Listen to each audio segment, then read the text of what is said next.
Hi అండి, welcome back to my channel. ఈరోజైతే నేను బెండకాయ ఫ్రై చేద్దాం అనుకుంటున్నానండి.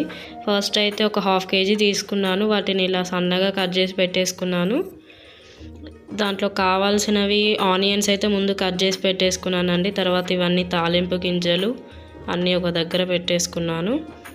సో ఫస్ట్ అయితే స్టవ్ ఆన్ చేసి అందులో ఆయిల్ అయితే వేసేసానండి. అది హీట్ అయ్యాక అందులో తాలింపు గింజలన్నీ వేసేసాను. సో అవి ఇలా అవుతున్నప్పుడు అందులో కొంచెం కరివేపాకు అయితే వేసేసానండి నేను. సో ఇలా అయ్యాక నెక్స్ట్ అయితే నేను వెల్లుల్లి తీసుకున్నాను. ఒక 4 వెల్లుల్లి తీసేసుకొని అందులో వేసేసి నెక్స్ట్ ఆనియన్స్ అయితే వేసేసాను నేను. వాటిని మంచిగా కలిపేసుకోవాలి. ఒక 2 మినిట్స్ అయ్యాక అందులో మనం కట్ చేసి పెట్టేసుకున్న బెండకాయలు అయితే వేసేయాలండి.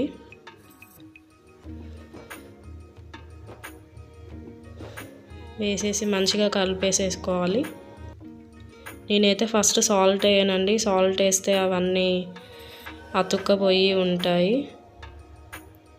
ఫ్రై లాగా అవ్వదు. సో నేనైతే ఫస్ట్ సాల్ట్ అయితే వేయను.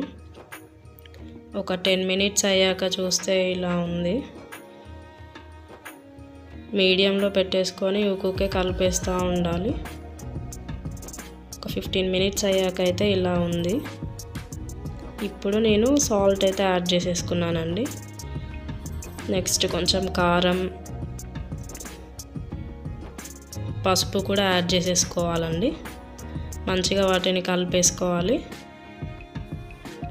ఒక 1/2 అవర్ అయితే పట్టిద్దండి కర్రీ చేయడానికి, తొందరగా అవ్వదు.